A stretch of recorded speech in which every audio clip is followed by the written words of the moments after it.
What is up, everybody? My name is Richard Terrell. I go by Kirby Kid, and you are watching the recap for our Mario Maker workshop. This is a level design school in a workshop fashion, and we learn game design. We've been doing this for 18 weeks. We do a recap stream every week where our members and just random people can interact, ask questions, and learn a little bit about game design. We've done so many topics up until this point, and we are down to our last few weeks. And in this week, we're talking about something I call advanced level design. We talked about basic or advanced layout. We've talked about basic layout, just getting the blocks and the basic enemies and maybe some coins into a Mario stage in order to get things started. But now we're talking about what you can do as a designer when you are going to consider more complicated layouts, more than just moving left to right. What are the pros and cons of, or what are all the different types, and what are the pros and cons of those types? Those are the questions we will be asking. So let me go ahead and show you the website that I was working on. Where is it? Where is it? Here we go. Yeah, so Semester 3 Advanced Layout. I just have, this is just temporary text, but essentially Mario games originally were intended to be very simple and easy to pick up and play. The original premise, Mario runs from the left to the right, and there's a goal pole at the end, and maybe there's some gaps in between that you have to jump over. Miyamoto. Talking about the beginning of Mario, right? So the left to right design is simple and straightforward. Many aspects of Mario's game design and level design can be tuned because you know that the player is going to be on this side of the screen, moving to this side of the screen. For example, enemies will move right to left, power-ups will go left to right, like the mushroom, and all that works because you really don't have that many options, especially in the original Super Mario Brothers for the NES. That game didn't even let players scroll the screen backwards, so it really was pretty restricted, and you could tune your game appropriately. That made the gameplay very straightforward. It made the gameplay very highly tunable, and it made everything sort of simple in order to get the player used to the game and then doing stuff, more advanced things on top of that. But when you have more space, you have more possibilities, or at least that's the boop, I can't even zoom in. At least that's the basic idea of why people put bigger spaces in their game. So shortly after Mario, we got Zelda, and we have other games that explore so many more types of game spaces. Instead of just Mario's 2D slices from a side-scrolling perspective, we have omnidirectional, non-linear, interconnected, and even some three-dimensional layouts that became our go-tos for defining game spaces. So, like most design decisions, there are pros and cons, and I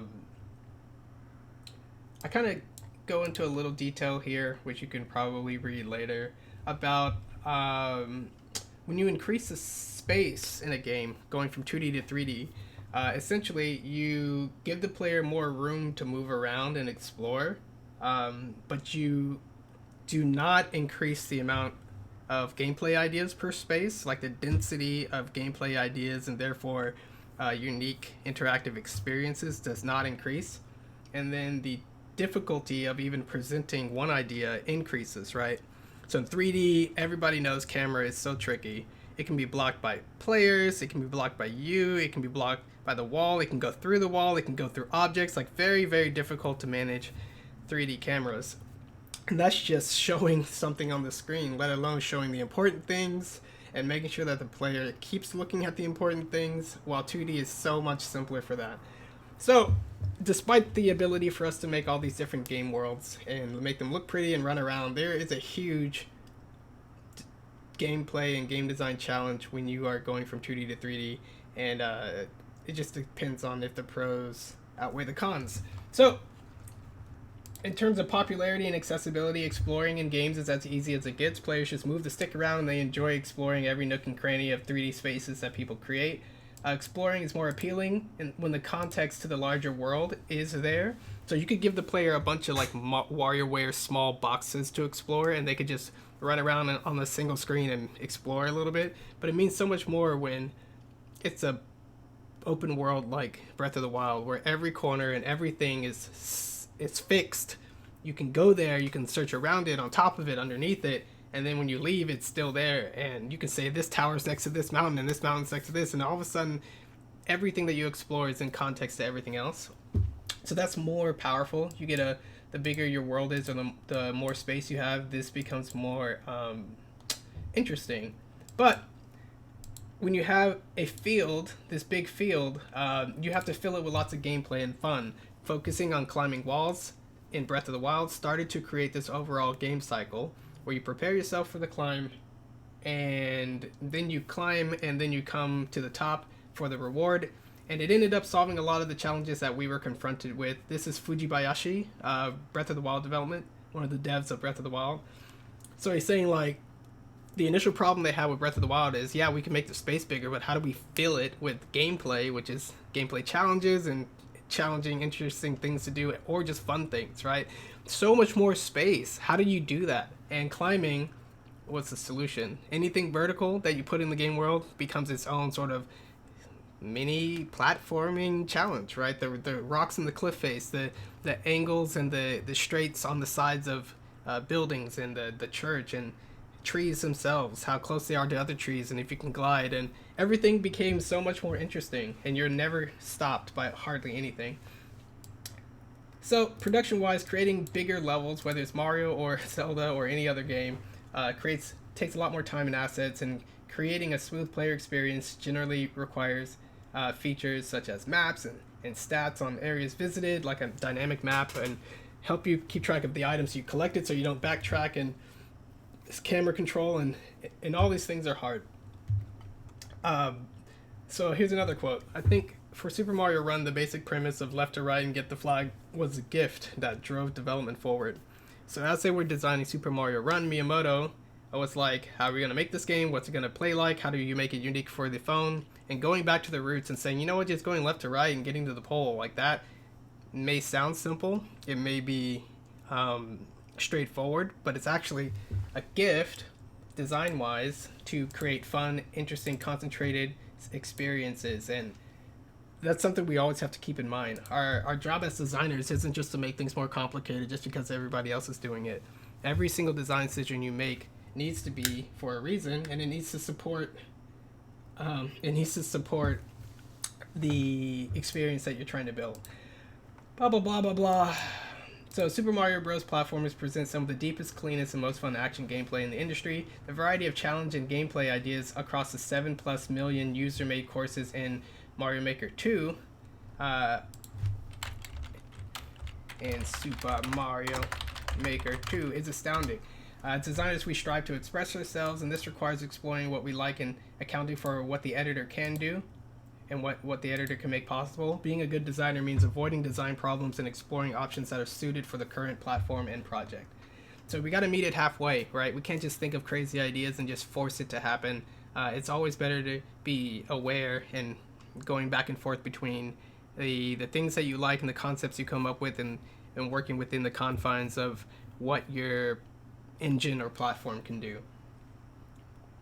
So personally, I don't see a huge reason to make large, long, non-linear Mario Maker courses. Super Mario Maker 2's editor cannot make open worlds.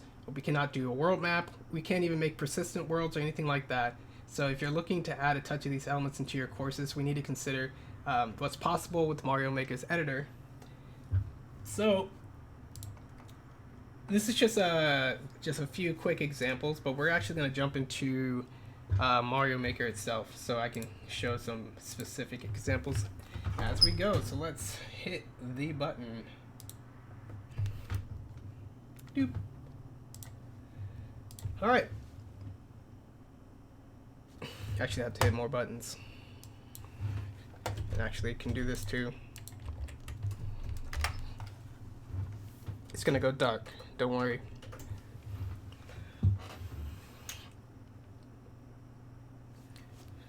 Alright, so I have all the Mario Maker developers in our workshop favorited, so I can just go into the history and pull out levels that I want to demonstrate. And the first thing I want to demonstrate is just a linear level.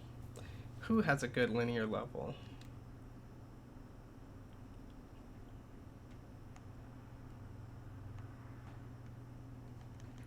I Love Sand? Where is it?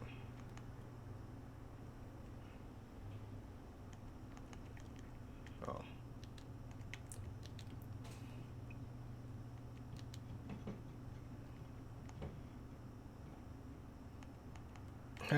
Kupachinko's pretty linear too.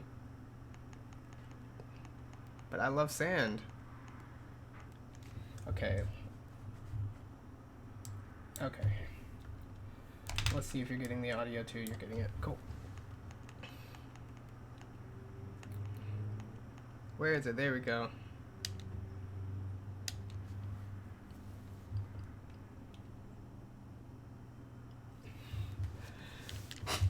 So this is an example of left to right linear course.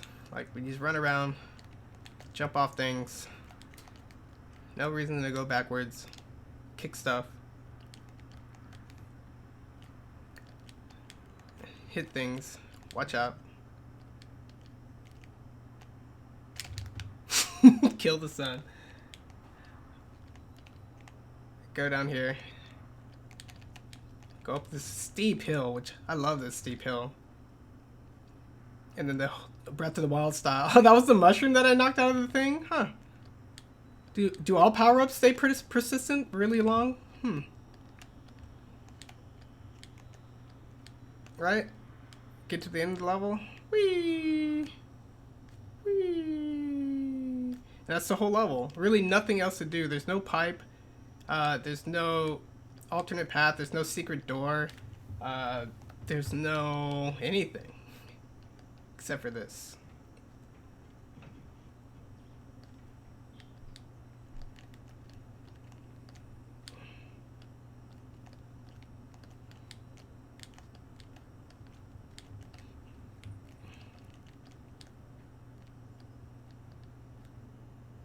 I don't even know where it is.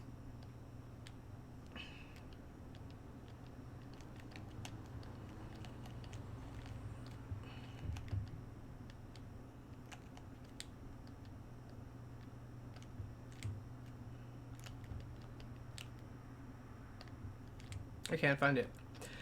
But anyway, there's a secret here. I do not know where it is. Give me it! Now what? Linear level. You can make your challenges very focused.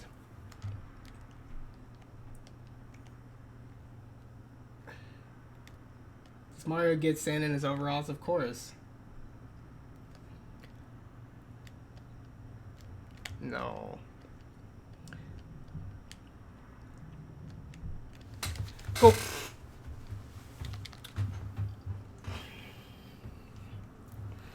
So you can get some.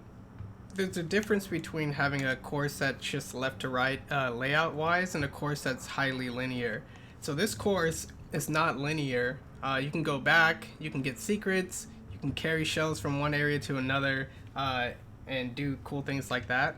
But some levels are like you have to do the sequence of jumps like this and that or you die and there's nothing you can do about it. So keep in mind that we're differentiating between linear gameplay and linear level layout.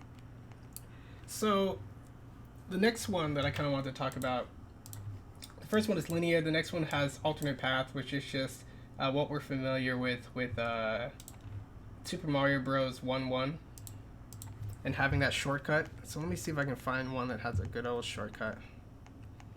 Ah, the newest stage. Maybe. No.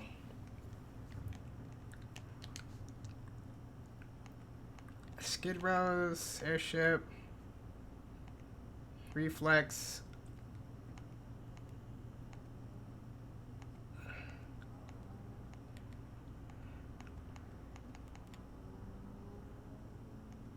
Huh?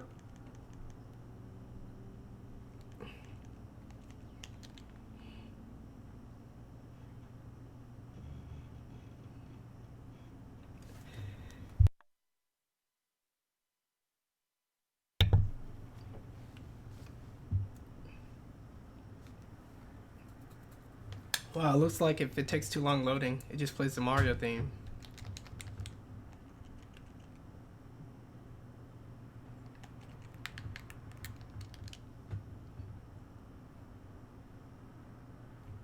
Yeah. So alternate paths are a way to take a basic linear style layout and introduce some alternative possibilities, whether it's a shortcut like in 1-1 and you go down to the pipe and you appear later in the level, or it's an alternate path that kind of has a challenge and gameplay all to itself. Come on!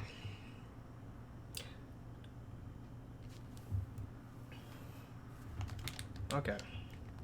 Mario Maker, you're disappointing me. Just open up this. Just kidding.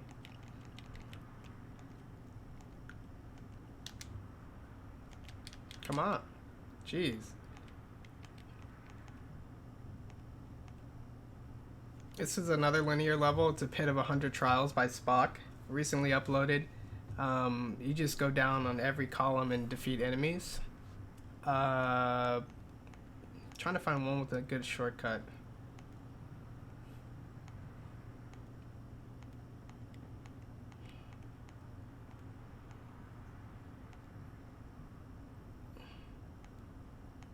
None of these.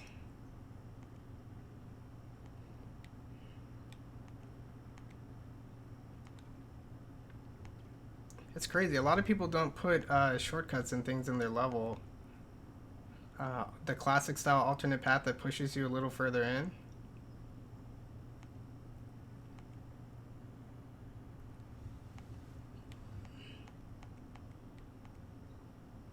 Alright then.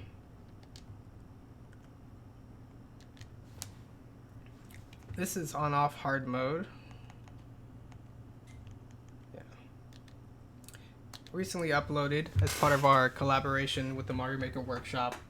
Here in the third semester, we are working together to build these courses. We are leaning on our strengths and avoiding our weaknesses by communicating things and talking out our design thoughts. We are scoping our projects properly and trying to get a vision for the entire level instead of just experimenting and noodling all the time. So this course has an easy mode, and if you don't hit the button, you're in easy mode. You know, like jump over here, get the thing, and this door might take you to someplace cool.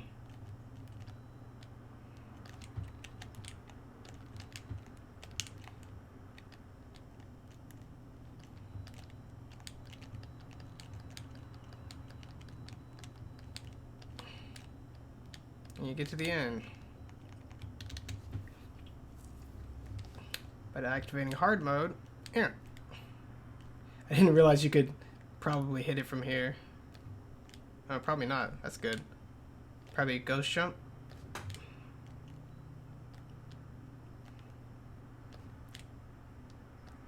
We'll get it. We won't get it. Okay, cool. So once you hit it once, that's pretty much all you got. And then new enemies drop in. Oh!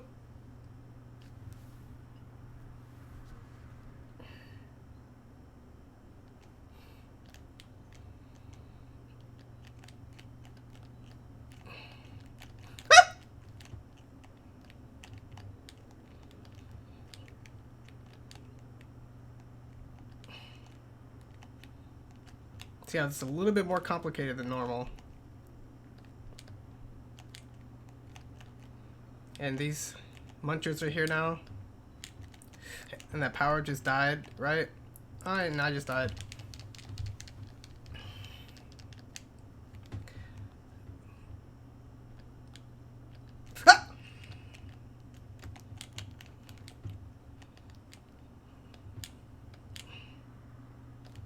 Cool.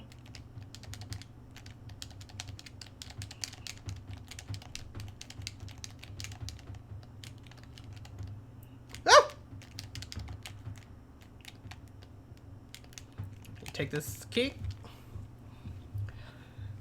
warp on in over here. I probably should have just put a one-way wall here so that you could just get the key and leave without having to go in here. This is your bonus room. Look at this really cool setup. I'm not going to do it for you. And then all of a sudden you are at the end. So that's an example of an alternate path. I skipped a chunk of the level. You don't even know what's on the last half of that level in hard mode. Classic kind of go into a bonus room, appear somewhere else later. Kind of alternate path. Now, I could play that level one more time and have one more different kind of experience. But that's kind of an interesting way to um, have one level course design and have multiple different kinds of experiences possible. Shortcuts, uh, layer design like that, alternate paths, and sometimes you can reward that based on knowledge, like you know which pipe to go into. Sometimes you can reward it based on skill, like you kept this power up, here you go. Plenty of different ways to do it, but that's the basic idea.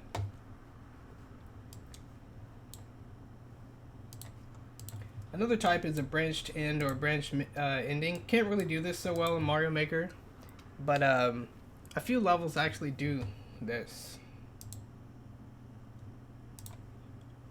The next one is folded level design. Okay, we can do this.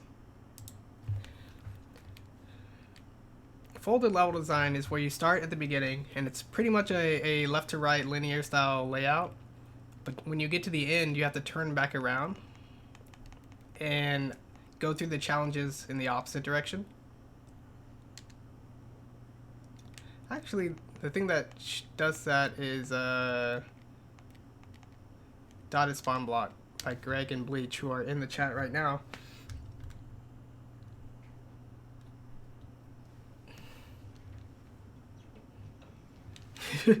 Alright, so this is a very clear example of folded level design. You're like, huh, what's going on here? I don't know what's going on here. Blah, blah, blah. I know what's going on. Oh, these guys. Boop. Did not expect that to be hard. But that's okay. And you take it over here, and you're like, huh.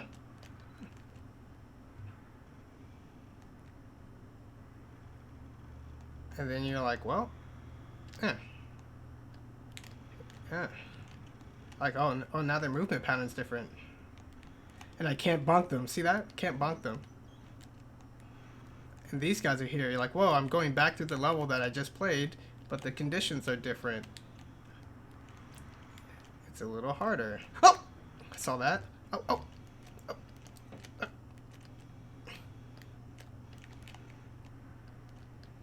He's gonna kill me. He's gonna eat me! She's gonna eat me. Nice aim. Jeez. And then you go into the end. Oh, shoot. I gotta kill this guy, don't I? Oh. Did you see that? I see that. How do I get up there? Huh. I bet there's a secret block with a vine in it. Here we go. Is there some way to get a cape?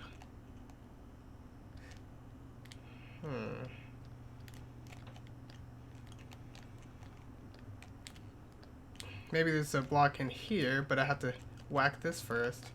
No?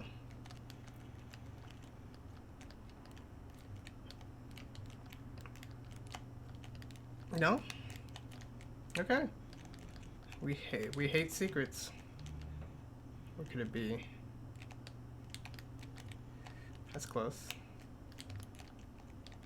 And this is why secrets are mean.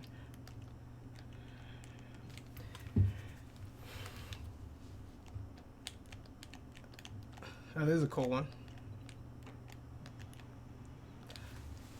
So, folded level design, it can get a lot more elaborate than that, which I'll show you. But essentially, it's a way of reusing the same space, but recontextualizing it. The challenge doesn't necessarily have to be harder, but it definitely should not be the same. It's more than backtracking, right? It's, creating an interesting additional layer of challenge that can be tuned because you know the player already is familiar with the level because they just passed through it. So that it's kind of like a twist, right? Everything you change is like, oh, I remember that, but it's a little different. Oh, no. Come on.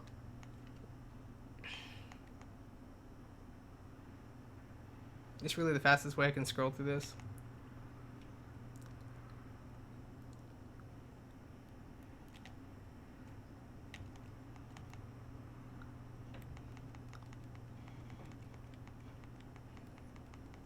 Yeah.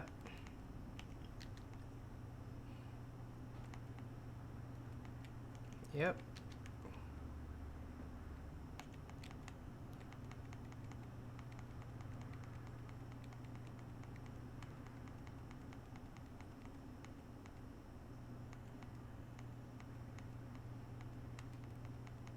Here we go. There and back again. Help Mario escape from a trap-filled temple. So this is an example if you take folded level design and you do something a little special with it. There's really no limit to some of these layouts. You are free to do so much. But you go through like this, which I've shown this level on the stream before.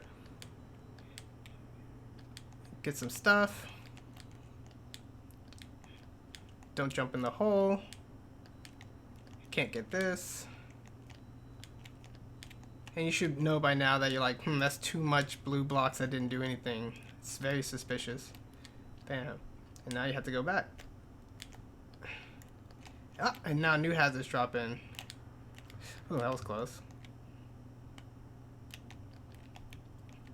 So it's the same basic challenge, but a little bit more complex. Almost died. And I could get that, but I don't need it. And look at this. This one's a little easier than the one before because this blue block makes it a little easier. Okay.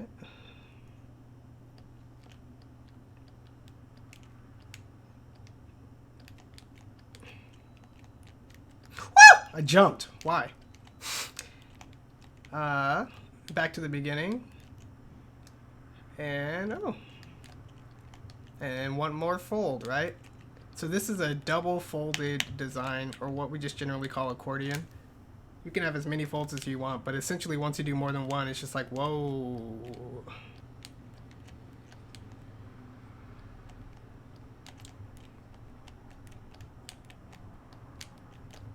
That was close.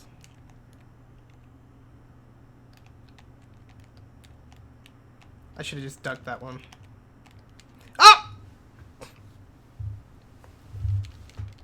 But you see, on the third pass, it gets quite complex.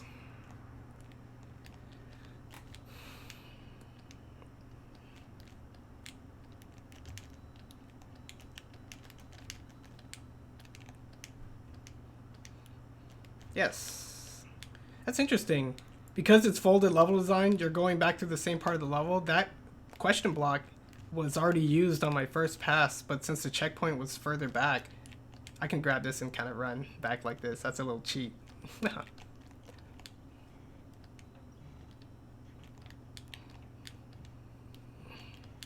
Okay.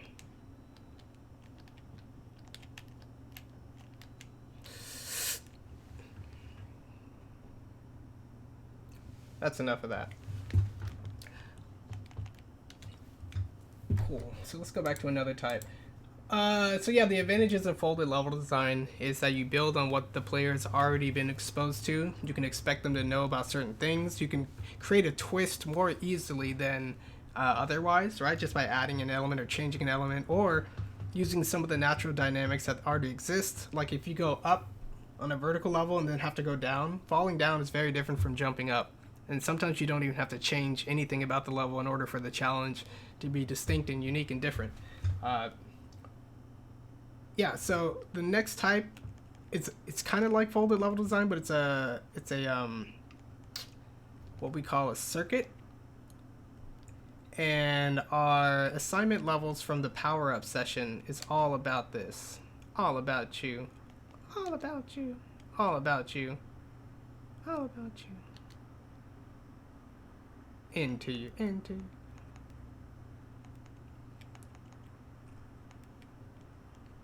Let's do a Zera level. We already did a Zera level. Let's not do a Zera level.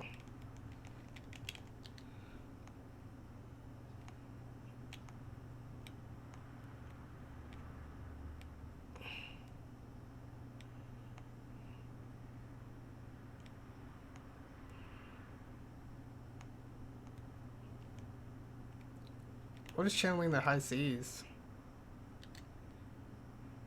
See, if you don't put the type in the title, this is why I tell you to put the type in the title. Pipe Dream, we already did a Greg level.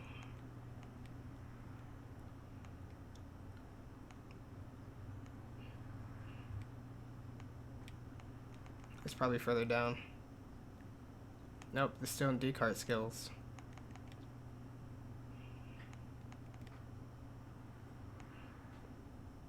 Okay, Akamarak. Oop. I gotta switch it, because I don't hear music.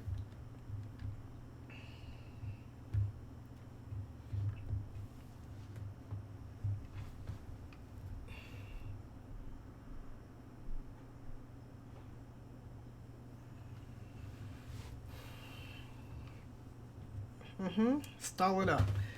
So this next type of level design is a lap style, and that's why you can see in the title it says Power Leaf Lap. You do one pass through the level in one way, and then you get a power up, and you go another pass through the level, and with the power up, you're supposed to demonstrate, another layer to the course's design, because you can do things that you couldn't do on the first pass. This is kind of like a type of folded level design, but instead of going all the way in and having to reverse and come back, you go to the in, warp, and you go to the in, and you go back again. So that's essentially, it's the same kind of thing, right? Building off what the players already experienced in order to create twists and contrasts and blah, blah, blah. Except for, come on, you're slow. Thank y'all.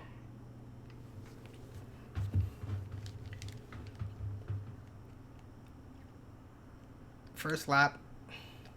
Watch out for the red pipes, they have enemies. You don't want to get bit in the knees. Watch out for the gold, they have enemies too. Ah!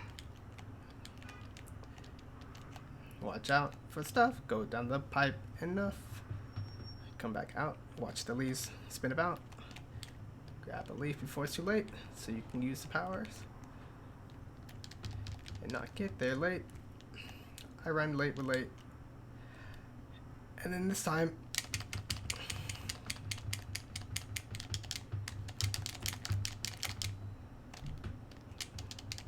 now you can just like kill things.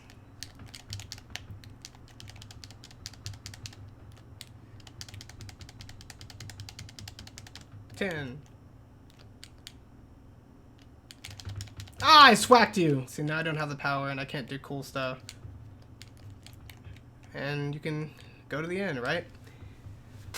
So that's what a lap style or circuit style advanced layout does. A lot of people don't think in terms of these layouts. One, because they've never thought about it.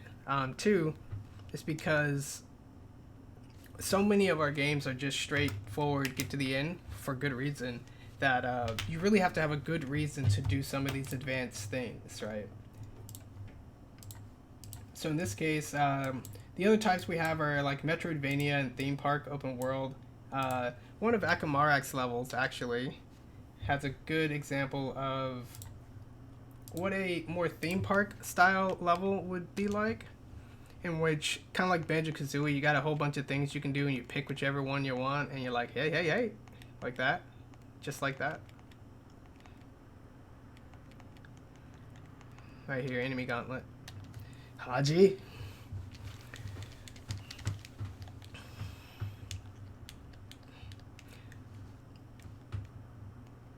So as you can see here, I need some keys. And I get to pick any of these pipes I want. And all I need is 3 keys and there's 5 pipes. So kind of like a Banjo-Kazooie or a theme park, you're like, I pick this one. Let's say you just hate these guys. You're like, nope. Pick something else.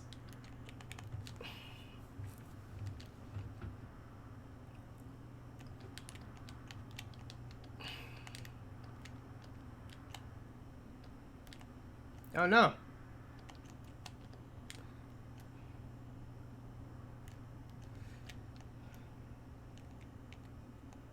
And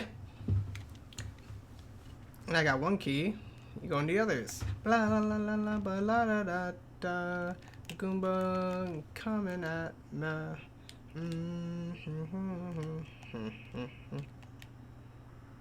Well, the Goombas actually bounce back and forth off of each other? Since when? I swear in this game they didn't do that. But maybe it's in some styles and not others.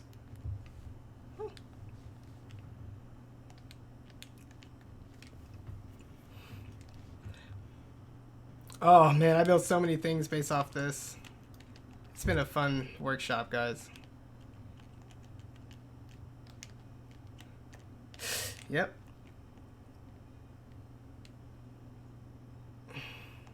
Oh! I was about to do a crouch dance.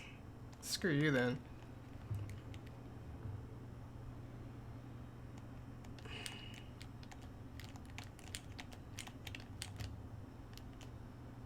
No! I was about to kill myself, but I pulled back. And look, I got the keys.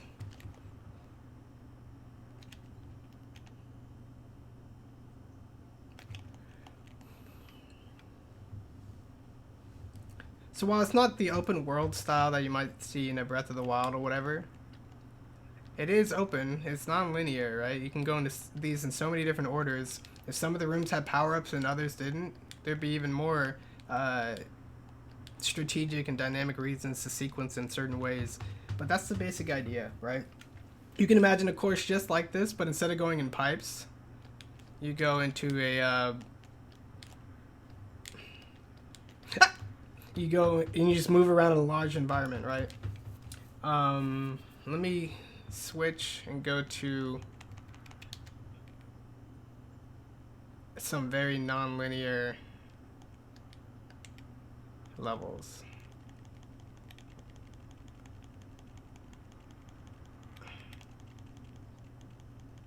Where's that robot?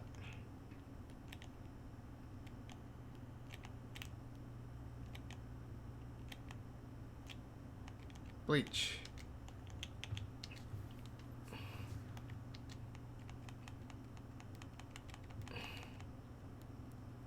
That reminds me, Bleach. Remind me to put the Mario Maker 2's metal system in for my design issues. So this is called Airship Animus, and you start here and you do some stuff and you're like, oh, and like a normal level. Maybe. Ah! Okay, I thought it was Super Mario World. And then all of a sudden, things start to branch. You're like, what's up over here? And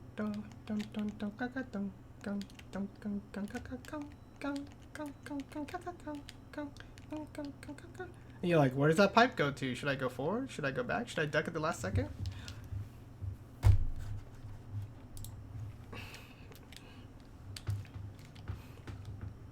Oh, put me back. Close. I guess he couldn't take the cannonballs back. I'm like, oh, I got another one. I guess I need some more. Nope, that was a MacGuffin. And I could get that checkpoint flag, but I kind of want to do a little bit more work first. Can those crush you? I don't know if those can crush you. If you guys pay attention, Bleach likes putting those guys on block formations like this. Yep, I lose it as soon as I gain it. So that's 3. Let's go ahead and save it. And you're like, oh, this level is very non... Ah! Let's see if it kills me. If it kills me... Nope, it just safely pushes you in or out. How fun. And you're like, okay. Ah! Oh, that blue one was blue and the others were green. And you're like, where am I now? Should I go down? Go down. Oh, my curiosity is rewarded. But it looks like I need a feather. Ah! Raccoon Mario. And you can see how this is just kind of like choose wherever you want to go and do whatever you want to do. The cons of doing stuff like this, again, like I said before, Mario Maker does not give you a map. And because warps are such a big part of Mario Maker, that's a nice way to loop back around. You can easily lose your bearings.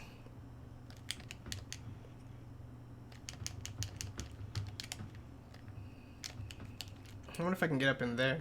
Get in there. So like right now I'm in the clouds. Sure, I started in the clouds. Arrows are kind of helping, but the arrows don't tell you if you've done an area yet or not. Let's see if we can tail whack this guy. Oh, dynamic. suck. You suck. Okay. Don't need that. Oh! So, I gotta make a level where you tail power-ups. You gotta make it.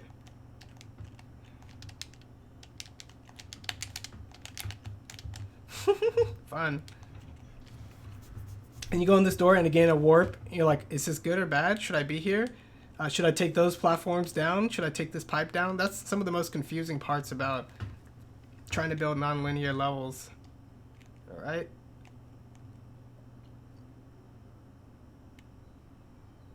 Look at that.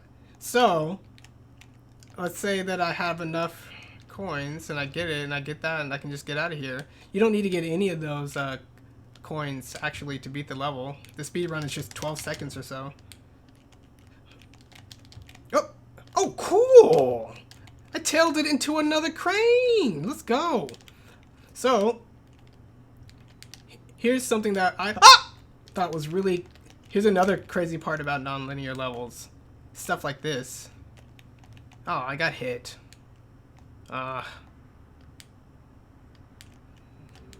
Yes.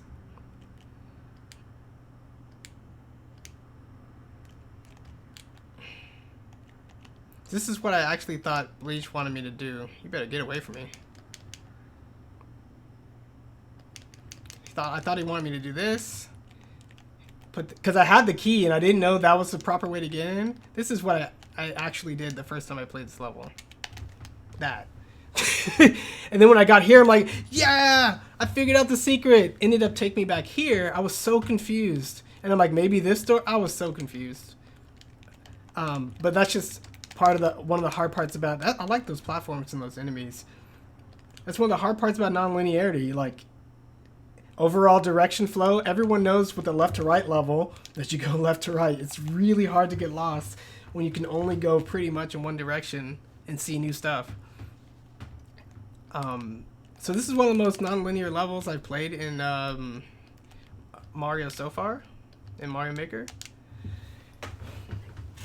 There's lots to do, lots of places, interesting aesthetic, a boss battle and everything, right? So like, another example of a non-linear level is one of my courses.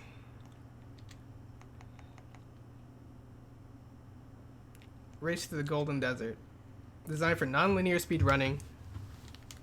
And I've talked about this before. There are maps about this level on the Mario Maker Workshop website. You can see all the cool notes that I put in and analyzing all the different paths. But essentially reaching 120 coins, you can do it so many ways. You can go over here. You can go over there. Getting that jump is so hard. Flow motion. Oh, no.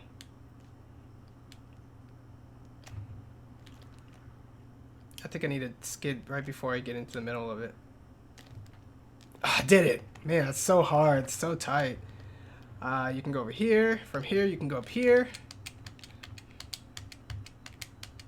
If you're good at jumping, you can get in that. I'm not good at jumping. But once you start getting deeper into the level, you know.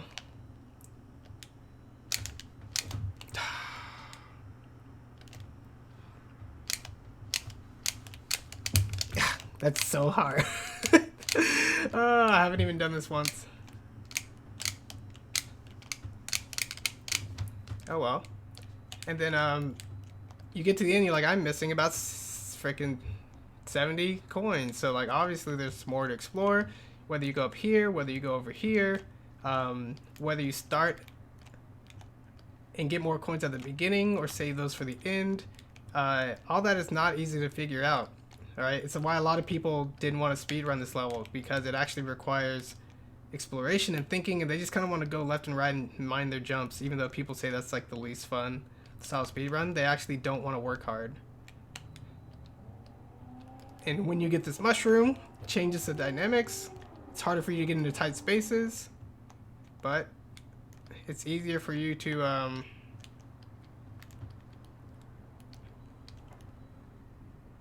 give you access to brick breaking abilities. That.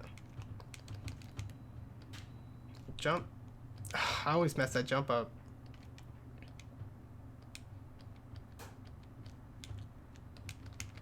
And I didn't press that fast enough. Yep, some mistakes happen. And you can go back here. There are certain coins that you can only get when you're Big Mario. There's stuff like that in there, right? And you can do stuff like this. And only get these when you're Big Mario.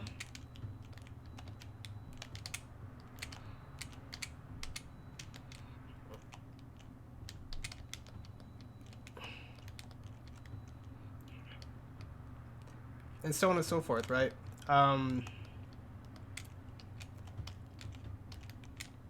This level is still, the basic layout is left to right, but the ways that it encourages you to crisscross and cut back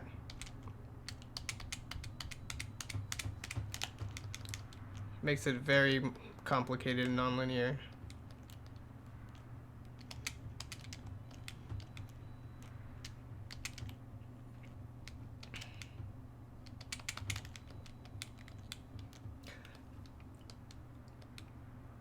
So when you try to shave off as much time as possible, these decisions really matter. And making mistakes.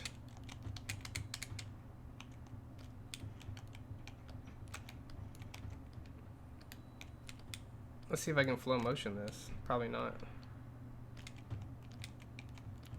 I forgot how to do that one. I think I just run from this top layer and crouch. So close.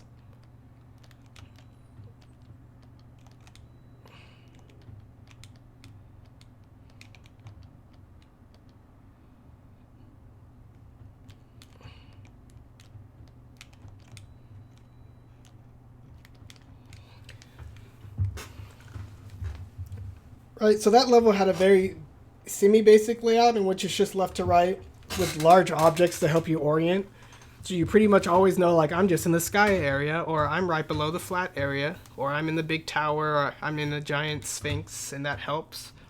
But yeah, there are so many more considerations when you are designing a level that isn't straightforward. So you really have to want it. You really have to have a good reason to do it.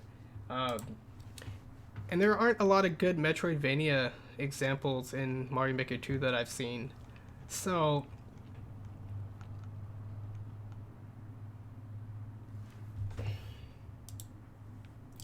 yeah, sticking to what Mario does best and figuring out how to express your ideas in a more straightforward fashion, I think is pretty important.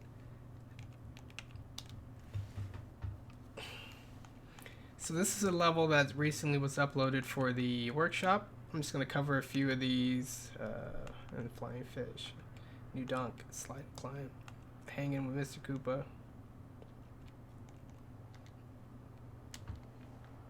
Akamarak, Firecake, Spock, Bleach, Golem. All of them. Oh, that thing got bigger.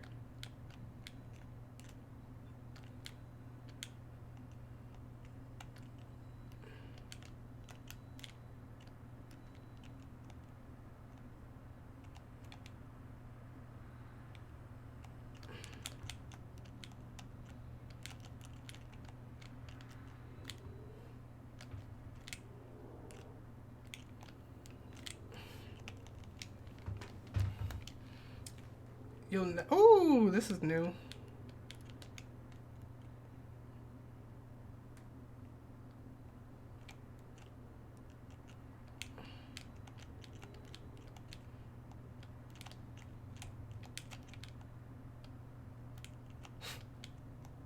Coins.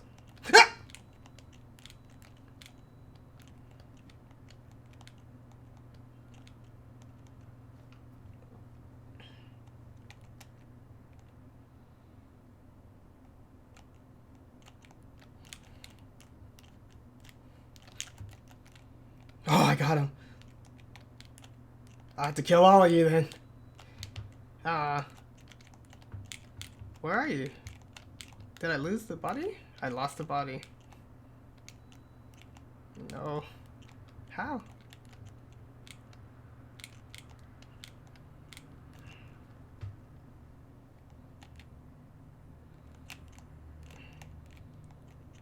Oh shoot, it goes straight down the hole.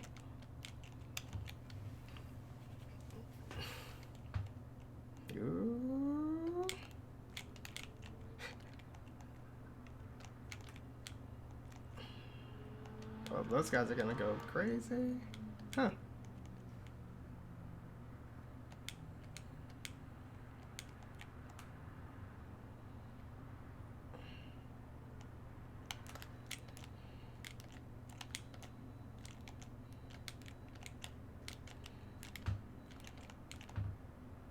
No!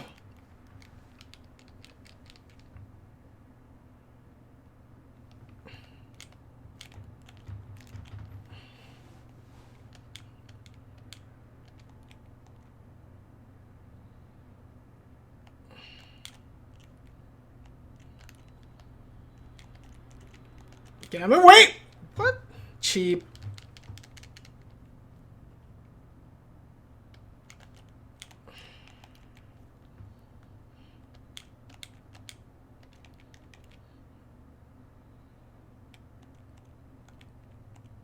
I like that nice slow descent. Oh my gosh. The slow descent helps you make a better informed decision. Donut blocks are pretty cool like that.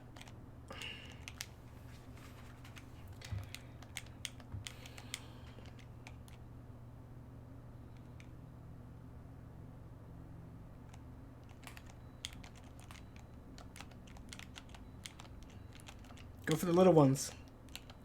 Woo! Ah! Shoot!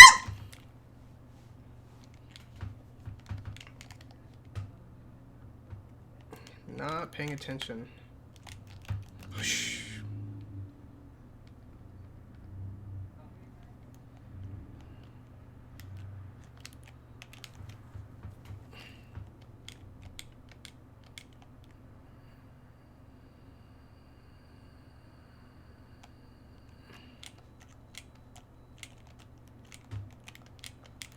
Whoa!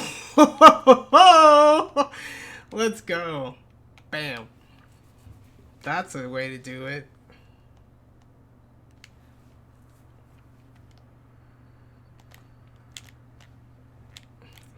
I earned it.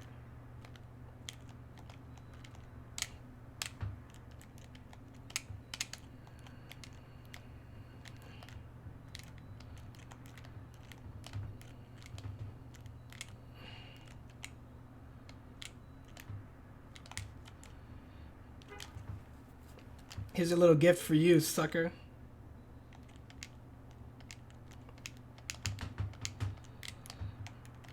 Let's all jump and celebrate.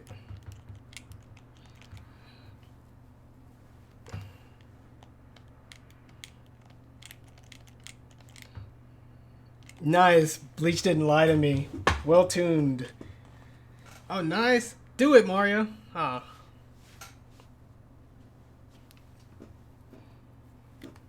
Of course I like it.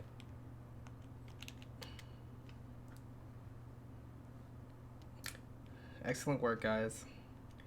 Excellent work.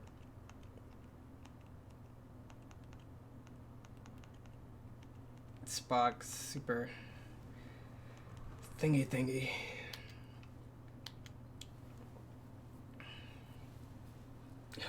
7 minutes. Yeah, so one thing that the advanced consideration to keep in mind for layout, like why would you choose one versus the other, is because you're trying to, if you're communicating a gameplay idea that's more than just like get past these enemies, you're gonna want to make sure that the order and the way you present those ideas, it's very clean and very clear, right? So if you're making an argument and you're trying to explain something to somebody, you would want to say certain things in order, otherwise they could be really confused.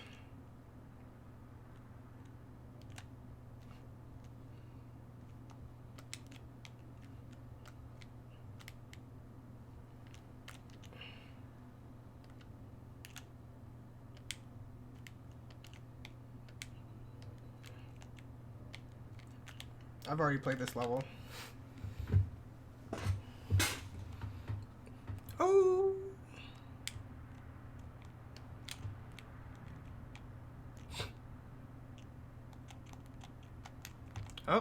My helmet didn't help me with that.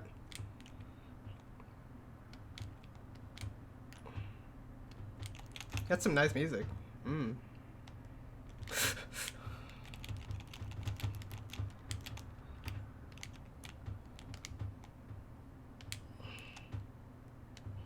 Oh, cool.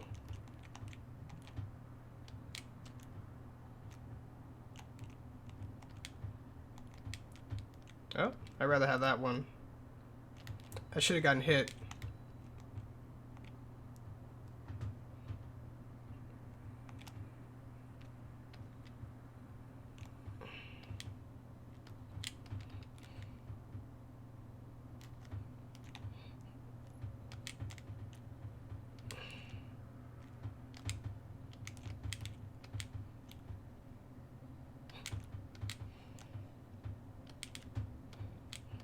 That's complex timers. I'm dead.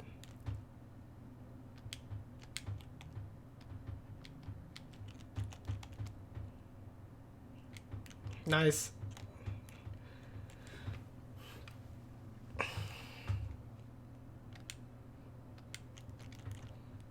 Don't need you. I don't need you to. I don't need you. Don't need you. Don't need you to. Don't need you either. Gonna run through this beaver.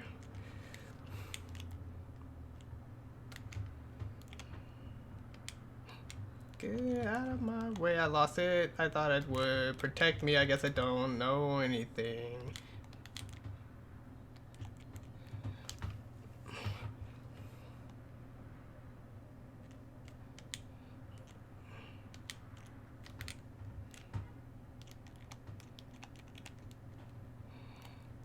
Watch out for the ghosts. I hate them. Watch out for the ghosts. I hate them. These guys got desynced and resynced.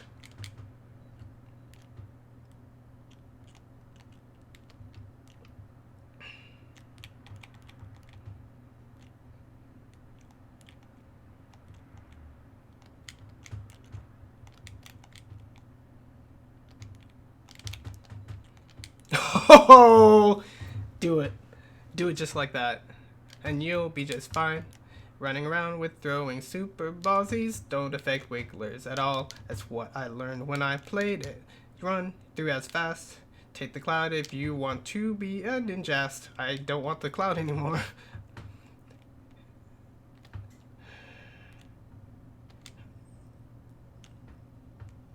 That guy's angry. Man, tracks are so cool.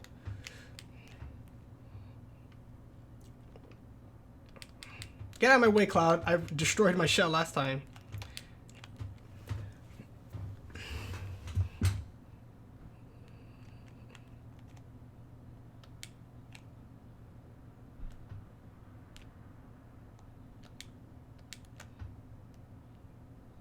Oh, you trash addict.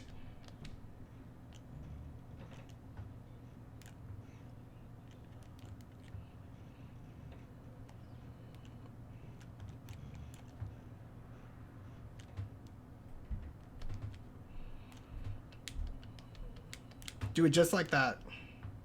Get out of my way, Bowser Jr.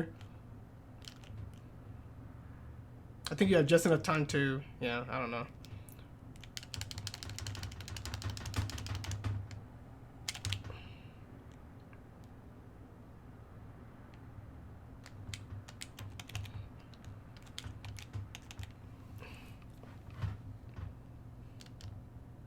Whew! This is such a good gauntlet. I don't care who you are, who you say to be. I'm going to use the same trick on you twice. Don't jump on me, you dead.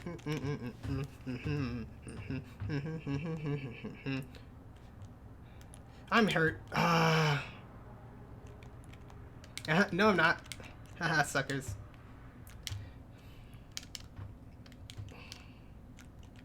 Drippy drip. I like that. Dangerous drip.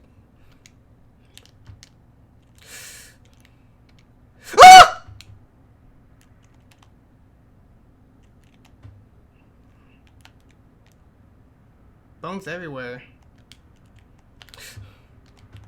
Okay, that white was a little distracting up there. But I made it out. Made sure to hurt all of you.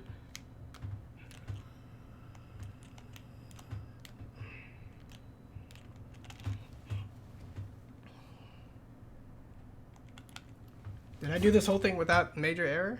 I think I did. Let's go. So that's what practice and knowledge looks like. I spent 15 minutes on the first time I tried to clear it, and now it's just like, what, 6 minutes, 20 seconds? 5 minutes, 55 seconds. Beat that, everybody. That's pretty hard to beat. Flying fish, do I dare?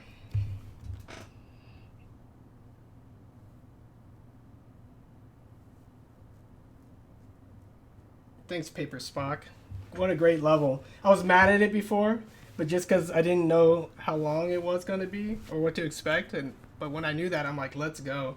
So many interesting enemy movement patterns in there. Such a good development from top to bottom of their theme for each floor. It's just so good. So what I was going to say before is you pick a level layout that helps you develop your idea and communicate it properly. Some ideas need little versions of it ahead of time so players can understand it and then grasp the really cool concept you're going with. Some ideas are like you introduce it once and that's all it is, so you don't want to clutter that. It just depends. And you pick the level design that accentuates that the most. Even when you're thinking about non-linear progression, like they can go here or do this, you're still thinking relatively in terms of a linear path through the level. Like, sure, they can approach this problem a bunch of different ways, but when they do, they're still essentially going left to right, top to bottom, something simple like that. That's a really good way to do it with Mario. Haji? No, I'm just kidding. Yeah, any questions, peeps? I was going to show you the level I was developing and potentially do Adrian's thing, so let me just beat this real quick and... Wow, no music. Oh. Let's just pretend like we're speedrunning it without any clue what we're doing. I need it. Oh, you jackal. Why can't I get that? You jackal.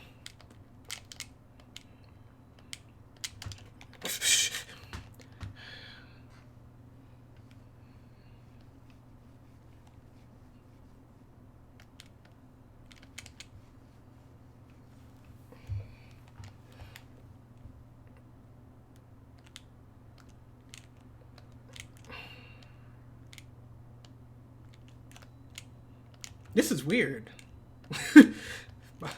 By the way.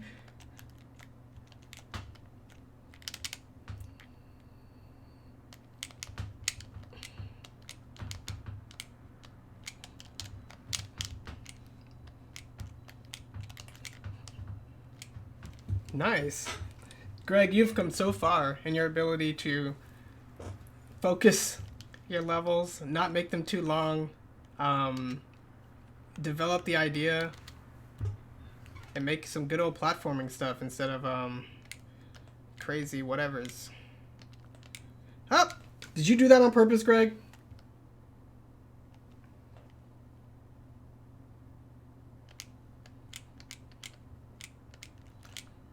Greg?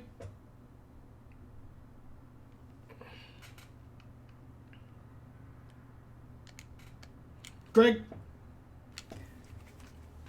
That's a smiley face. I see you, Greg. I see you still trying to put those secret Da Vinci codes in your level.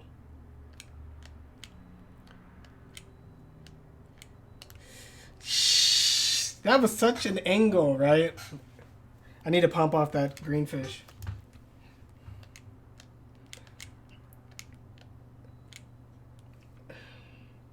Thanks, I appreciate it, maybe, he says. That he's a jackal.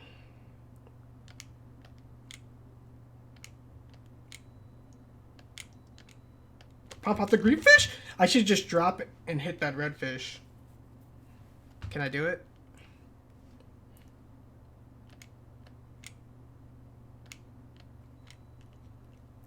How much faster do I have to get there to not have that happen? Can I just pump off the little bones? Little lungs. Yep, I can. I need to just focus.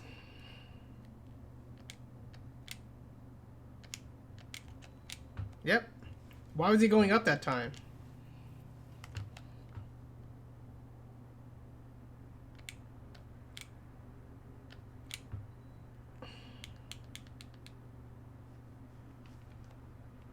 Somebody ask me some questions because I'm angry.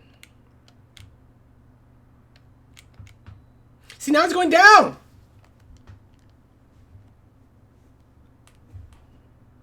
How much faster do I have to be in order to... Now it's going up. What's the deal?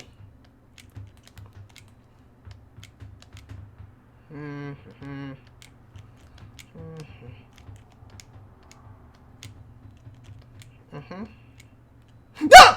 I was trying to pixel ghost jump that straight up into the other platform. This is fun. I'm dead. No. No.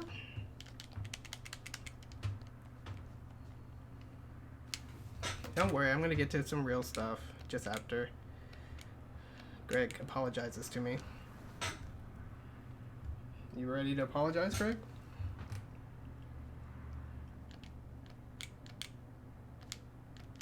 I see you! And I went down to try to clip that. I hate this fish. Is it random, guys? I'm holding forward the whole way. Is it just based off my jumps? Whatever.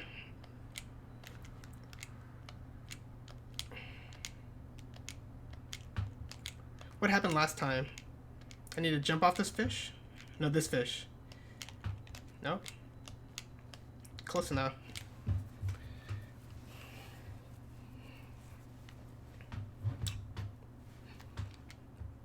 Wow. Marcus worked it.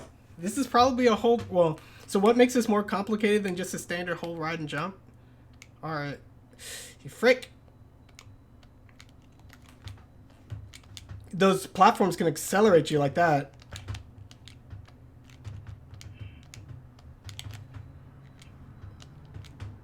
You fish!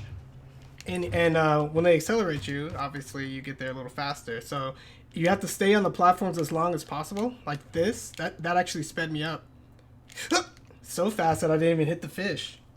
So this is Marcus' time so nuts. This is an example of small optimizations where you're like, okay, this, and then I can skip the fish.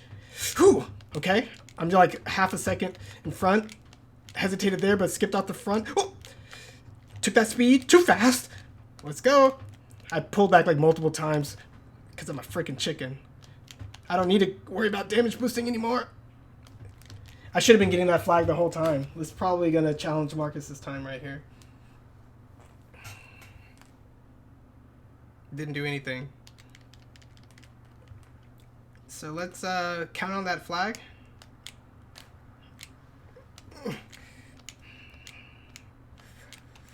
I needed short hop that.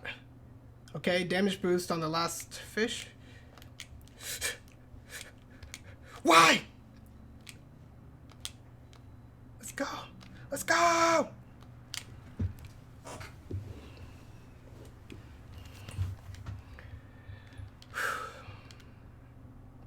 Wow. Okay, so I need to optimize one more platform travel. Let's go. Shave that, jump. I was just jumping on edges too. Like, what are you doing, Marcus? Okay, I'm going to skip off the front of that. I got to jump early, skip off the front of that, do a tiny short jump. This may make it, yeah. Yes. I didn't get my damage boost, and I'm dead. Get your damage boost. Just put that in a little note in my head.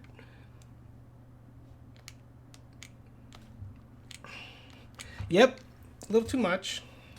I could just like short jump that. I don't need a maximum jump that. Because once I'm in the air, I'm in the air. Maximum, okay.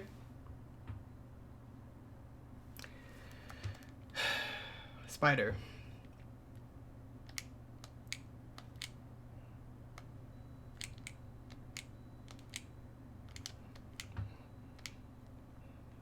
And then once you're here, shoo, nah, I just lost it.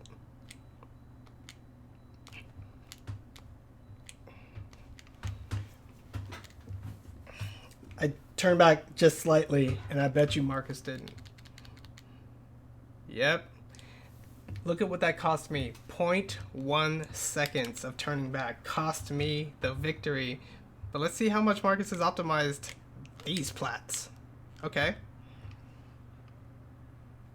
Why is that so hard? A medium jump.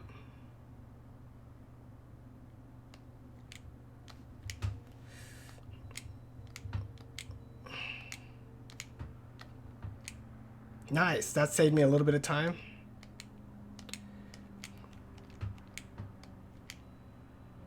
There goes that. And this should be it. Either it's going to time Marcus's time or beat it.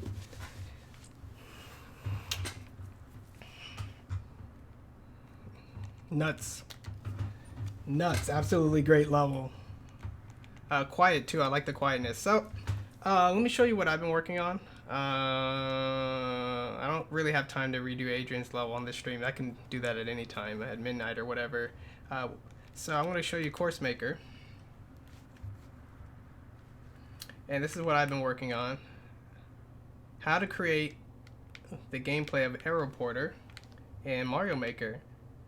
So first I figured out what things have the same color so that when I sort them, it'll be fun to sort them by color. And then I figured out how to make these tracks to where there are independent loops. Should I show you guys Aeroporter? Because that only makes sense.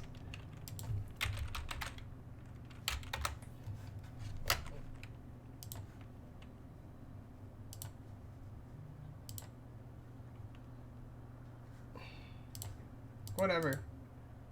So like, see how you have the colored loops and you gotta sort the packages? Be quiet. Well, I want to try to make it to where the player can have enemies on these tracks, sort them by color, and maybe do something, right? This is the basic idea. Airport, you get up to 7 stacks. Insane. So that's what we're going to be doing. So this is my prototype for figuring out how to get the stacking to work. This is one idea.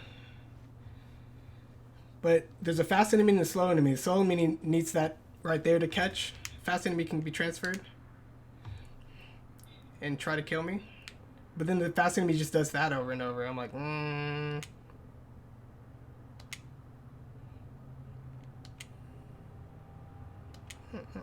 I can get them back up. So I want them all to go on the same revolutionary cycle. But this is at least functional.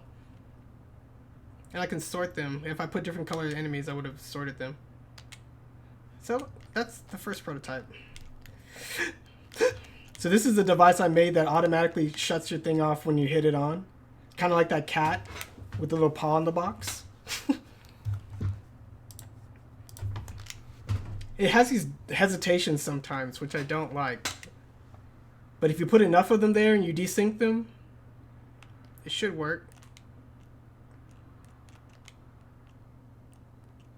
Or do that. Here's my second attempt at this crazy structure. Also, I need to get the structure smaller so you can kind of see it all happening at once. But this is a Goomba that can travel somewhat down there. I can switch these to this track. And then those can go to that track. Ah! And that can happen. So, a little bit more of a circle formation. It's got some other issues I gotta work out. So this one actually looks like an airplane.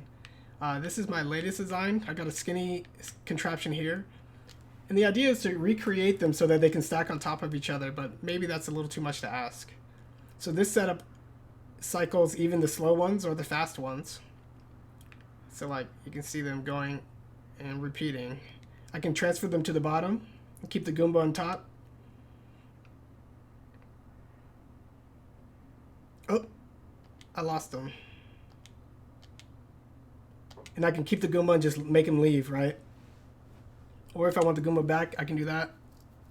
See? Fun. But you gotta be able to see it, and it's gotta be a little bit more readable than this. I'll show you again. So sending him down.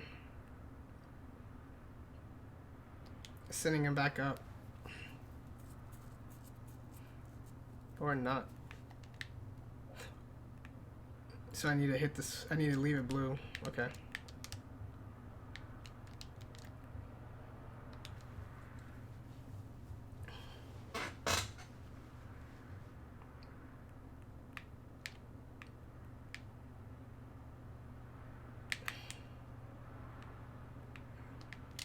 So I'm working out a few kinks, but when I get that set up, I can figure out what's the easiest way to communicate this and make it fun for players who have no idea what's going on. And I feel like the ability to cycle them from top to bottom, or back up or back down, is what makes Aeroporter so cool. Probably just have to simplify that big time. But the blocks are going to come back up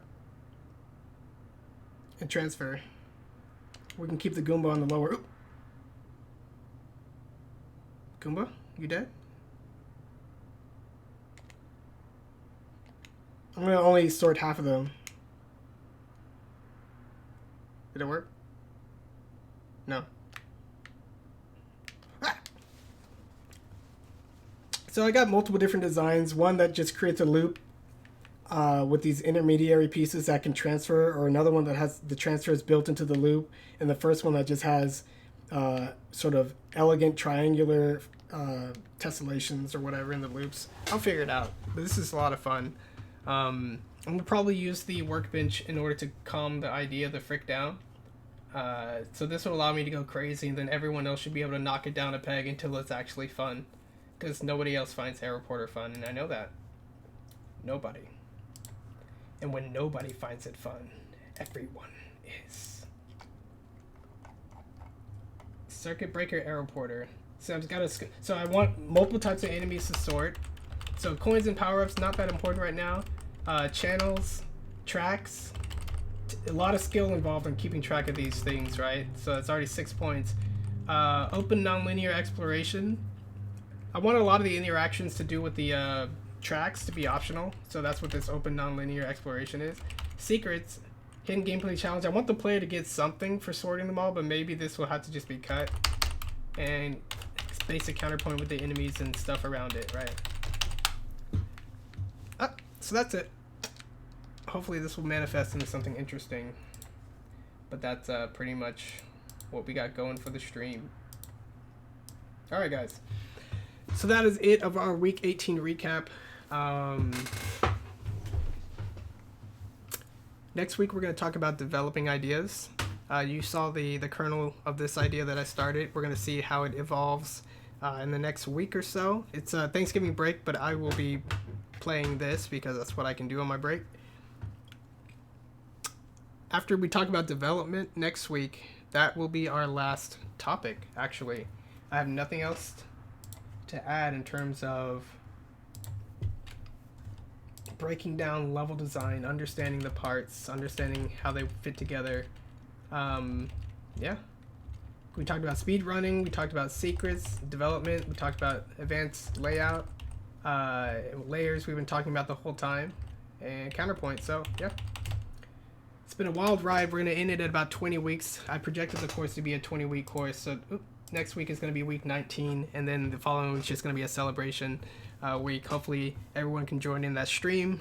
I'm going to do some recaps of how much every individual member has grown. That might turn into a video per member, that might turn into something special. But yeah, some people have asked what's going to happen to the workshop after week 20, and the answer is like whatever you want to happen.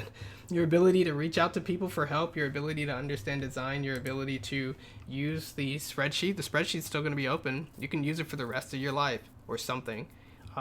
You can even use it for non-Mario stuff if you want me to make you a copy. But the structure and the workflow and the lessons learned here should be widely applicable to all different types of game production and game design. So yeah, I need to take some serious time to finish off the websites, maybe reach out to some media outlets, and maybe reach out to Nintendo, see if anybody cares. But as far as what we've done here in the workshop and the members and all the effort put in, like, these levels are some of the most unique, creative levels I have ever seen. And that's saying something. Nintendo would never make these ideas for good reason. Good and bad, but mostly good reason. So we step up, we put our own stank on it, and we try to make it to high quality stuff. Yeah.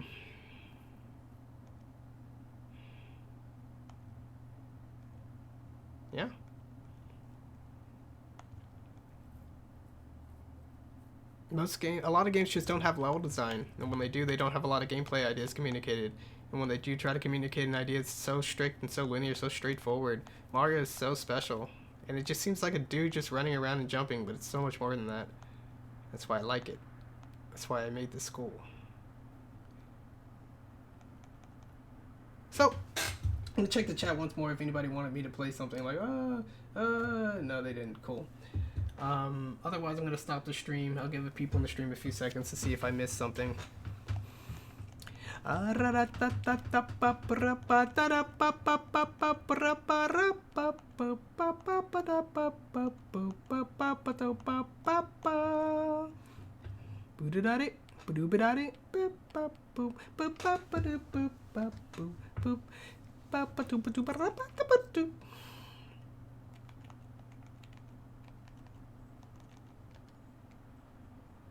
Yeah.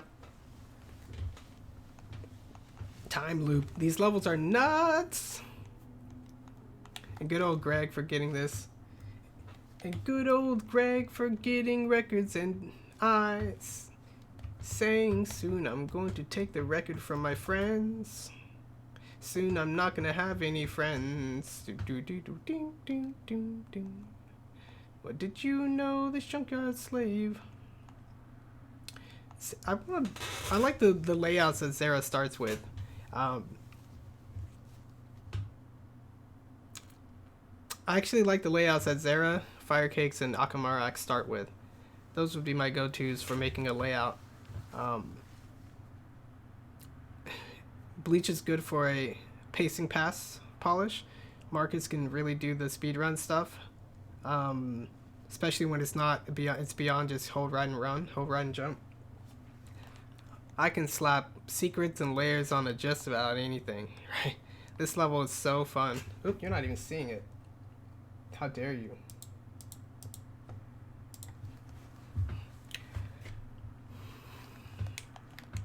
This level is such a neat idea.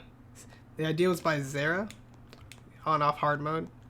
I put the word hard here, so it's really clear what you're about to do to yourself. Some people don't know, like, is it already hard and do I make it easy? Hard. That's all it says. There's no easy on the screen. So whatever you do, hard. You'll get people get the picture eventually. I'm surprised Marcus and Zera didn't do any spawn blocking. All the enemies drop from the sky, which I really like, because when you get there fast enough, you're like, hey, it just really calls your attention to the different thing, right? And it doesn't foreshadow it like there's something gonna be here. This is way cooler. And I died. So I'll talk about counterpoint, because that's the thing I was assigned to do in this. So by putting something here, like that, you got that really interesting dual things you're looking out for. Not really a new idea. If you couldn't get all 10 coins without bouncing off those Goombas, that would be a neat little thing. The presence of this thing in hard mode and this bouncing Koopa. The basic counterpoint of wanting to go for here and then trying to line up your targets. What happens if you go for something and miss and land back here, and then this becomes a trap. And then if you jump too high or jump too low, you'll get hit by this and that. That's a really good counterpoint that develops after going after these question blocks. Then you have that. I love that. So Marcus has a reflex challenge in which he uses the power-up grow pause in order to give you enough time to see what the heck's happening and make an informed decision. So we were actually able to elegantly put that in here. If you go fast enough and you bounce off, if you go fast enough, you'll grab that and you're like, shoot, I have to jump. And that's all you should be thinking. And the fire flower usually just land here to achieve the effect, but I did this because having to go fast to get something strong, It's a cool reward. Okay, don't you do that. Don't you do that. Aw, where'd it go? I like it. The enemies re-drop in when you scroll back and forth. I like that. Where's my fire flower? Oh.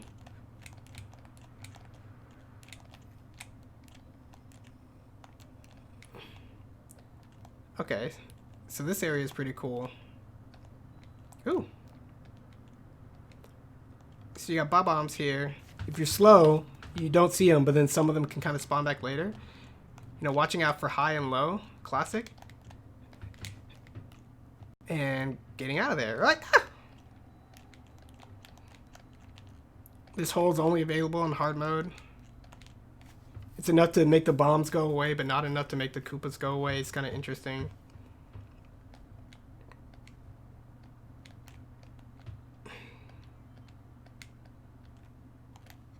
Mm-hmm.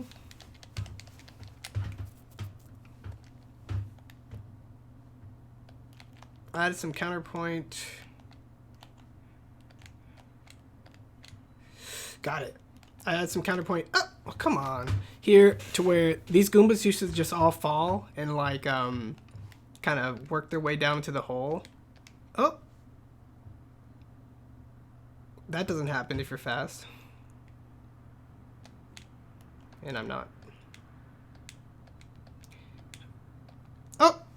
That doesn't happen if you're fast. Never make a mistake. Market says you can go high, low, or mid and still maintain max speed, so let's go low. You can't pump off that though. Okay, so the Goombas used to just kind of all fall off, so I made these little cubbies that are only there in hard mode. And I'd put that spiny that you can't kill with fire flowers. So even if you can do this, you're like, hey. And then he drops even more Goombas. That's really funny. And then now, if you kill the Koopas, that was your best chance to kind of eliminate those dudes down there. One of your best chances. And you have to use bricks to get this guy. So that means you have to get down here. And then once you're down here, you're like, coins. And it gets a little bit more dangerous. And your ability to see the coins, get the coins, and target that enemy all makes this area a lot more dangerous, and your mistakes tend to ripple forward. These are so dangerous that you just tend to want to blast them away like that.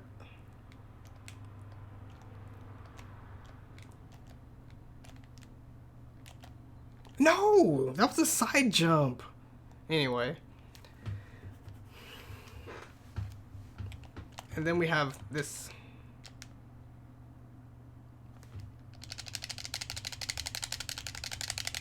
Didn't work.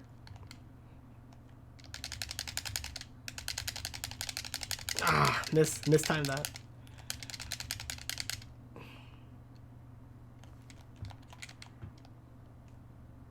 Yeah.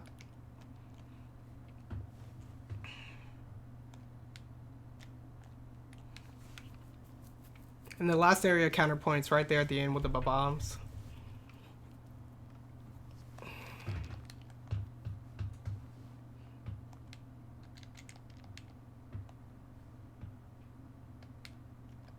Yeah.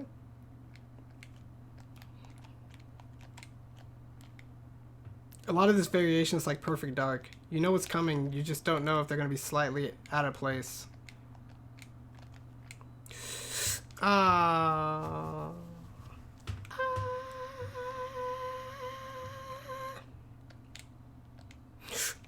I was purposely going low so you wouldn't get me. I'm going high.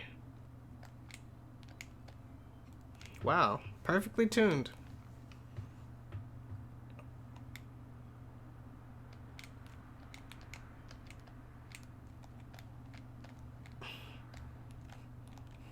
Well, I need a fire flower now.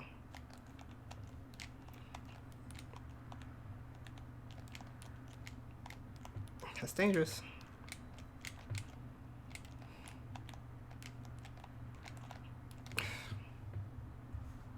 Disappointed.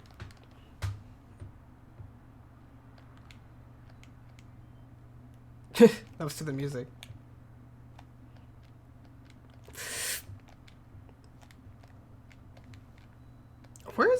I keep losing that. Ah. Anyway, you come over here. There's 2 bombs coming. You got to figure out what you want to do. You can kind of do that, but that kind of makes it more dangerous up here. You can bop that, and bop that, and bop that. Get that over there. Or you can bop that, and bop that to get it over here, right? 2 different ways to do it. If you have fire flowers, you can just stand back and spam it and like walk them over the gap, which is pretty cool. Yeah, that's another way to get into this pipe and get to the ending when you're small Mario.